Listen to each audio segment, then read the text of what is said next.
Hello friends, स्वागत है आपका हमारे YouTube channel GK GS study point में। तो भाई कैसे हैं आप सभी। आई होप आप सब अच्छे होंगे और आपकी तैयारी काफ़ी अच्छी चल रही होगी। तो भाई आज हम आपके लिए लेकर के आगे हैं दिल्ली पुलिस एग्जाम के लिए जीके जीएस प्रैक्टिस सेट, जो कि आपके एग्जाम के लिए काफ़ी इंपॉर्टेंट रहने वाला है। तो भाई प्लीज़ वीडियो को लास्ट तक वॉच कीजिएगा, और अगर चैनल पर नए हैं तो दिल्ली पुलिस एग्जाम के लिए जीके जीएस प्रैक्टिस सेट को अटेम्प्ट करने के लिए हमारे चैनल को सब्सक्राइब करके बेल आइकन को जरूर से प्रेस कर लीजिएगा। और वीडियो अच्छी लगे तो वीडियो को लाइक एंड ज़्यादा से ज़्यादा शेयर भी कर दीजिएगा। तो भाई देख लेते हैं आज का फर्स्ट क्वेश्चन।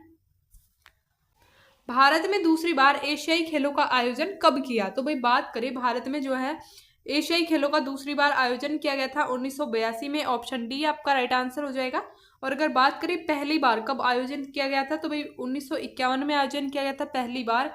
ठीक है। और अगर वहीं पर हम बात कर लेते हैं 4 वर्ष में आयोजित किए जाते हैं एशियाई खेल। ठीक है, प्रत्येक 4 वर्ष में आयोजित किए जाते हैं एशियाई खेल। तो भाई प्लीज नोट डाउन कर लीजिएगा, पॉइंट इंपोर्टेंट है। बढ़ते हैं नेक्स्ट क्वेश्चन की ओर।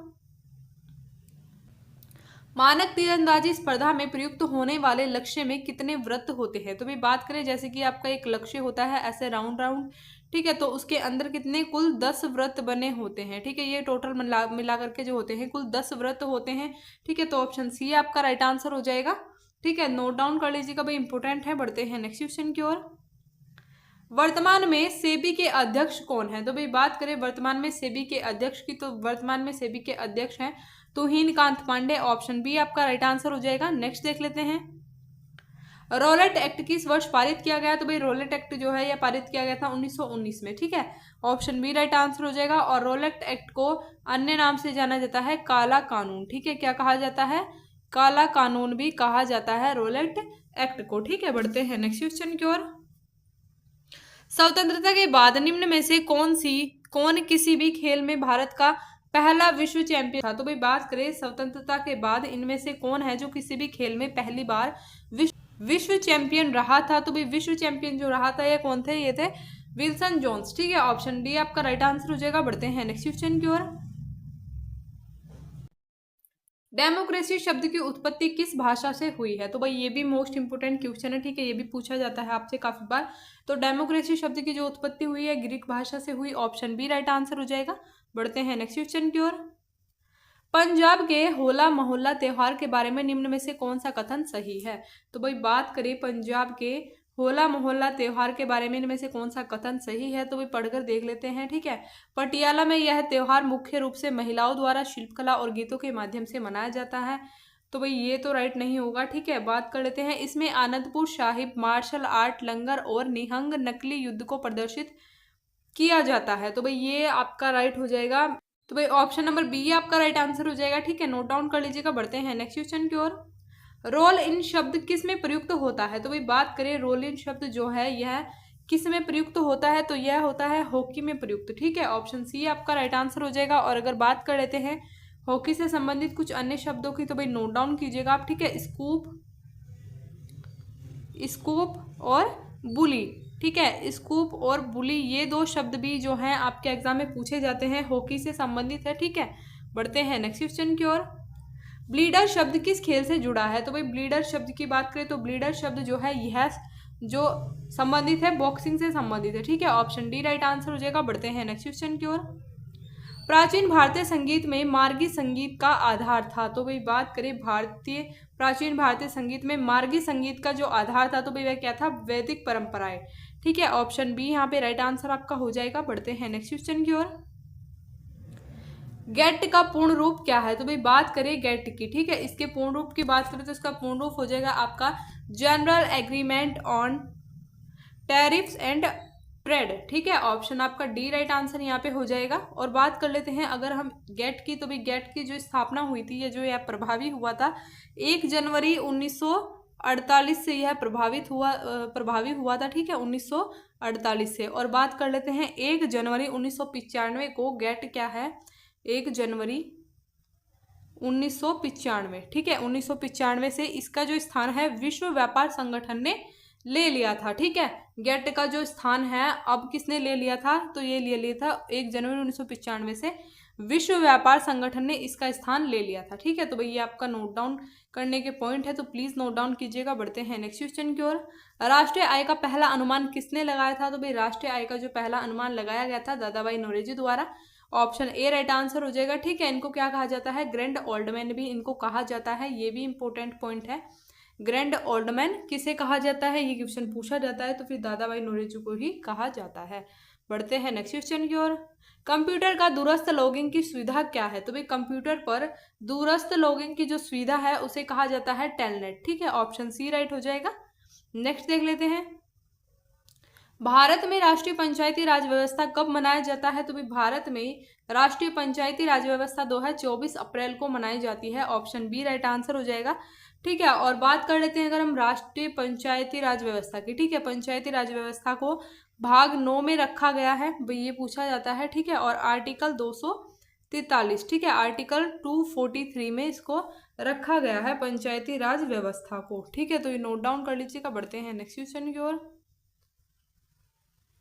WTO एक वैश्विक संगठन है, WTO के संबंध में निम्न में से कौन सा कथन गलत है, तो भाई बात करें WTO जो है यह एक वैश्विक संगठन है, लेकिन अगर हम बात कर लेते हैं इसके बारे में कौन सा कथन जो है गलत है, तो आपका हो जाएगा ऑप्शन, यह राष्ट्रों के बीच व्यापार के नियमों से संबंधित है, तो भाई ये तो राइट हो जाएगा। ठीक है, नाइजीरिया के नाकोजी ओकोंजो इवेला संगठन की 7वीं महानिदेशक हैं। ठीक है, तो भाई अगर आपसे पूछा जाए WTO की जो महानिदेशक है तो कौन है, तो नाकोजी ओकोंजो इवेला। ठीक है, ये बिल्कुल राइट हो जाएगा।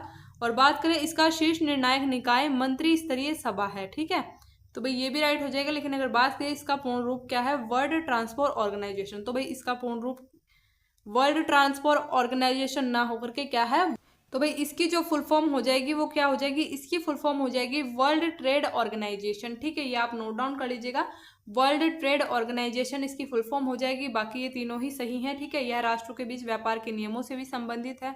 नाइजीरिया की नोकोजी ओकोंजो इवेला जो है यह इसकी 7वीं महानिदेशक बनी है, और इसका शीर्ष निर्णायक जो है निकाय मंत्री स्तरीय सभा है। ठीक है, तो बढ़ते हैं नेक्स्ट क्वेश्चन की ओर। निम्न में से कौन सा एक यूनेस्को विश्व धरोहर स्थल नहीं है, तो भाई इनमें से कौन सा जो है विश्व धरोहर स्थल नहीं है, ठीक है, यूनेस्को में शामिल नहीं है, तो सूर्य मंदिर, कोणार्क, यह भी क्या है धरोहर स्थल में शामिल है। बात कर लेते हैं रानी का वाव पाटन, ये भी यूनेस्को में सम्मिलित है। और बात करें अजंता की गुफाएं औरंगाबाद, ठीक है, तो भाई ये भी यूनेस्को में शामिल है। लेकिन बात करें जंतर मंतर नई दिल्ली की, ठीक है, तो इसको क्या है यूनेस्को में या फिर विश्व धरोहर स्थल में शामिल नहीं किया गया है, तो ऑप्शन सी आपका यहाँ पे राइट आंसर हो जाएगा। बढ़ते हैं नेक्स्ट क्वेश्चन की ओर। भारत में 31 अक्टूबर 2020 से डैश राज्य और डैश केंद्र शासित प्रदेश हैं, तो भाई भारत में जो है 31 अक्टूबर 2020 से कितने राज्य और कितने केंद्र शासित प्रदेश हैं, तो भाई ऑप्शन डी हो जाएगा 28 राज्य और 8 केंद्र शासित प्रदेश हैं। ठीक है, बढ़ते हैं नेक्स्ट क्वेश्चन की ओर। विश्व व्यापार संगठन का मुख्यालय कहाँ स्थित है, तो भाई विश्व व्यापार संगठन का जो मुख्यालय है यह स्थित है जेनेवा में। ठीक है, ऑप्शन सी आपका यहाँ पे राइट आंसर हो जाएगा। नेक्स्ट देख लेते हैं, 2018 में 11वां विश्व हिंदी सम्मेलन कहाँ आयोजित किया गया था, तो भाई 2018 में जो विश्व हिंदी सम्मेलन है इसको जो आयोजित किया गया था मॉरिशस, ठीक है, इसको आयोजित किया गया था मॉरिशस में, तो ऑप्शन ए आपका राइट आंसर हो जाएगा। और भाई विश्व हिंदी सम्मेलन जो मनाया जाता है प्रत्येक वर्ष 10 जनवरी को मनाया जाता है। ठीक है, ये भी आप नोट डाउन कर लीजिएगा। और अगर पूछा जाए आपसे राष्ट्रीय हिंदी दिवस कब मनाया जाता है, तो भाई राष्ट्रीय हिंदी दिवस जो मनाया जाता है यह मनाया जाता है 14 सितंबर। ठीक है, 14 सितंबर को मनाया जाता है प्रत्येक वर्ष हिंदी दिवस। ठीक है, राष्ट्रीय हिंदी दिवस। तो बढ़ते हैं नेक्स्ट क्वेश्चन की ओर। निम्न में से कौन कार्बन का एक अपरूप है, तो भाई इनमें से कार्बन का अपरूप है हीरा। ठीक है, ऑप्शन ए राइट हो जाएगा। बढ़ते हैं नेक्स्ट क्वेश्चन की ओर। हम्पी को डैश द्वारा विश्व विरासत स्थल घोषित किया गया था, तो भाई हम्पी को किसके द्वारा, यूनेस्को के द्वारा। ठीक है, यूनेस्को के द्वारा जो है विश्व विरासत स्थल घोषित किया गया था। ठीक है, नेक्स्ट क्वेश्चन की ओर। इनमें से कौन सा स्थल विश्व धरोहर स्थल में शामिल नहीं है, तो भाई ये भी आपका यूनेस्को से रिलेटेड ही क्वेश्चन है, क्योंकि ये क्वेश्चन आपसे पूछा जाता है। ठीक है, तो भाई बात करें इनमें से कौन सा स्थल जो है विश्व धरोहर स्थल में शामिल नहीं है, तो ऑप्शन आपका हो जाएगा ऑप्शन नंबर ए। ठीक है, राष्ट्रपति भवन जो है यह विश्व धरोहर स्थल में शामिल नहीं है। बाकी बात करें सूर्य मंदिर, ठीक है। तो भाई ये कब किया गया था? 1984 में इसको विश्व धरोहर स्थल में शामिल किया गया है। बात करें छत्रपति शिवाजी टर्मिनल, तो भाई 2004, ठीक है, 2004 में इसको भी शामिल किया गया है। और बात करें ताजमहल की, तो भाई ताजमहल को 1983 में विश्व धरोहर स्थल में यूनेस्को के द्वारा शामिल किया गया। ठीक है, तो भाई नोट डाउन कर लीजिएगा। बढ़ते हैं नेक्स्ट क्वेश्चन की ओर। कालीबंगा कहाँ स्थित है? तो भाई कालीबंगा जो है यह सिंधु सभ्यता के समय का एक स्थल है, ठीक है, जो कि यहाँ राजस्थान में स्थित है। ऑप्शन बी राइट आंसर हो जाएगा। और बात करें कालीबंगा का अर्थ क्या होता है, तो भाई कालीबंगा का जो अर्थ भी काफी बार पूछा जाता है, तो भाई ये हो जाएगा काले रंग की चूड़ियां। ठीक है, क्या है? काले रंग की चूड़ियां। ये आप नोट डाउन कर लीजिएगा प्लीज, पूछा जाता है आपसे, इंपॉर्टेंट है। ठीक है, बढ़ते हैं नेक्स्ट क्वेश्चन की ओर। निम्न में से कौन सा नृत्य आंध्र प्रदेश की गोंड जनजाति का एक प्रसिद्ध लोक नृत्य है? तो भाई इनमें से कौन सा नृत्य जो है आंध्र प्रदेश की गोंड जनजाति के द्वारा किया जाता है? तो ऑप्शन हो जाएगा ऑप्शन बी गुसादी नृत्य। ठीक है, गुसादी नृत्य जो है आंध्र प्रदेश की गोंड जनजाति के लिए प्रसिद्ध लोक नृत्य है। बढ़ते हैं नेक्स्ट क्वेश्चन की ओर। विश्व का सबसे व्यस्त समुद्री मार्ग कौन सा है? तो भाई विश्व का जो सबसे व्यस्त समुद्री मार्ग है, तो वह कौन सा है? उत्तरी अटलांटिक समुद्री मार्ग। ठीक है, उत्तरी अटलांटिक समुद्री मार्ग, तो ऑप्शन सी राइट आंसर हो जाएगा। नेक्स्ट देख लेते हैं। भारत का राष्ट्रीय गीत कौन सा है? तो भाई भारत के राष्ट्रीय गीत की बात करें तो भारत का राष्ट्रीय गीत है वंदे मातरम। ठीक है, ऑप्शन हो जाएगा आपका ऑप्शन नंबर सी। ठीक है, बढ़ते हैं नेक्स्ट क्वेश्चन की ओर। भारतीय राष्ट्रीय कांग्रेस के पहले मुस्लिम अध्यक्ष कौन थे? तो भाई भारतीय राष्ट्रीय कांग्रेस के जो प्रथम मुस्लिम अध्यक्ष थे वह थे बदरुद्दीन तैयबाजी। ठीक है, ऑप्शन आपका बी राइट आंसर हो जाएगा। बढ़ते हैं नेक्स्ट क्वेश्चन की ओर।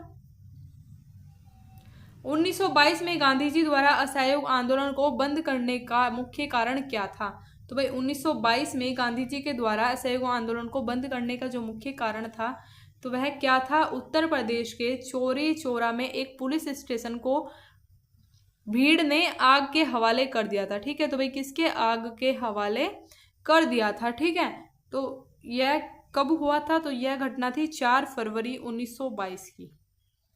ठीक है भाई, 4 फरवरी 1922 की यह बात थी, जब उत्तर प्रदेश में चौरी चौरा में एक पुलिस स्टेशन को भीड़ ने आग के हवाले कर दिया था। इस कारण से गांधी जी ने असहयोग आंदोलन को बंद किया था। ठीक है, बढ़ते हैं नेक्स्ट क्वेश्चन की ओर। निम्न में से कौन एक कंप्यूटर घटक नहीं है? तो भाई इनमें से कौन सा जो है एक कंप्यूटर का घटक नहीं है? तो भाई मेमोरी, सीपीयू, एएलयू। ठीक है, ये क्या है? तीनों ही है कंप्यूटर के घटक, कंप्यूटर से संबंधित। लेकिन बात करें पेपर की, तो भाई ये कंप्यूटर का घटक नहीं है। ठीक है, नेक्स्ट देख लेते हैं। भारत में अपने पहले परमाणु बम का परीक्षण कब किया? तो भाई भारत ने अपने प्रथम परमाणु बम का परीक्षण जो किया था 1974 में किया था। और भाई कहाँ पर किया था? किया था राजस्थान के पोखरण में। ठीक है, राजस्थान के पोखरण जिले में भारत ने अपने पहले परमाणु बम का परीक्षण किया था 1974 में। ठीक है, बढ़ते हैं नेक्स्ट क्वेश्चन की ओर। बुट्टा बोम्मालू नृत्य जो कि आंध्र प्रदेश का नृत्य है, ठीक है, ये भी आप नोट डाउन करेंगे यहाँ से। तो भाई इसका क्या अर्थ है? बुट्टा बोम्मालू नृत्य का जो अर्थ है, तो भाई वह क्या हो जाएगा? इसका अर्थ है टोकरी के खिलौने। ठीक है, ऑप्शन ए आपका राइट हो जाएगा। नेक्स्ट देख लेते हैं। कौन सा शहर स्वर्णिम चतुर्भुज राजमार्ग नेटवर्क का हिस्सा नहीं है? तो भाई इनमें से कौन सा स्वर्णिम चतुर्भुज राजमार्ग नेटवर्क का जो हिस्सा नहीं है? तो भाई ऑप्शन आपका हो जाएगा ऑप्शन ए। ठीक है, क्योंकि बात करें मुंबई, दिल्ली और कोलकाता, ये तीनों ही क्या है? स्वर्णिम चतुर्भुज राजमार्ग नेटवर्क के हिस्सा है। लेकिन बात करें एक आपका कौन सा हो जाएगा? तो भाई चतुर्भुज में एक आपका हो जाएगा चेन्नई। ठीक है, चेन्नई को भी आप नोट डाउन करेंगे। ये आपका हो गया कोलकाता, दिल्ली, मुंबई और चेन्नई, ये चारों ही क्या है? राजमार्ग, स्वर्णिम चतुर्भुज राजमार्ग नेटवर्क का हिस्सा है। लेकिन बात करें हैदराबाद जो कि इसका हिस्सा नहीं है, तो ऑप्शन ए आपका राइट आंसर हो जाएगा। बढ़ते हैं नेक्स्ट क्वेश्चन की ओर। पर्यावरण और वन के संदर्भ में WCCB का क्या अर्थ है? तो भी बात करें पर्यावरण और वन के संदर्भ में WCCB का जो अर्थ है, तो वह क्या हो जाएगा? Option C wild life crime control bureau. ठीक है, wild life crime control bureau इसका फुल फॉर्म हो जाएगा, नोट डाउन कर लीजिएगा। नेक्स्ट देख लेते हैं। केंद्र और राज्य सरकार द्वारा कौन सा वाटरशेड विकास और प्रबंधन कार्यक्रम लागू किया जा रहा है? तो भाई बात करें केंद्र और राज्य सरकार द्वारा कौन सा वाटरशेड विकास और प्रबंधन कार्यक्रम लागू किया जा रहा है? तो भाई ये किया जा रहा है हरियाली कार्यक्रम, ठीक है, ऑप्शन सी राइट आंसर हो जाएगा। नेक्स्ट देख लेते हैं। 16वीं शताब्दी में किस भारतीय शासक ने चांदी का सिक्का जारी किया और इसे रुपये का नाम दिया? तो भाई बात करें 16वीं शताब्दी में जो भारतीय शासक थे शेर शाह सूरी, ठीक है, इन्होंने चांदी का सिक्का जारी किया था और इसको रुपये का नाम दिया था, तो ऑप्शन बी राइट आंसर हो जाएगा। और भाई शेर शाह सूरी से एक क्वेश्चन पूछा जाता है इनके मकबरे के बारे में कि इनका मकबरा कहाँ स्थित है, तो भाई मकबरा स्थित है सासाराम में, ठीक है। शेर शाह सूरी का जो मकबरा है यह सासाराम में स्थित है, प्लीज आप नोट डाउन कर लीजिएगा। तो भाई ये थे आज के हमारे कुछ इंपॉर्टेंट क्वेश्चन। आई होप आपको क्लास अच्छी लगी होगी। वीडियो अच्छी लगी तो वीडियो को लाइक एंड शेयर जरूर से कर दीजिएगा। एंड चैनल पर नए हैं तो भाई दिल्ली पुलिस एग्जाम के जीके जीएस प्रैक्टिस सेट को अटेम्प्ट करने के लिए हमारे चैनल को सब्सक्राइब करके बेल आइकन को जरूर से प्रेस कर लीजिएगा, जिससे आपके पास डेली क्लास के नोटिफिकेशन टाइम से पहुंच जाए।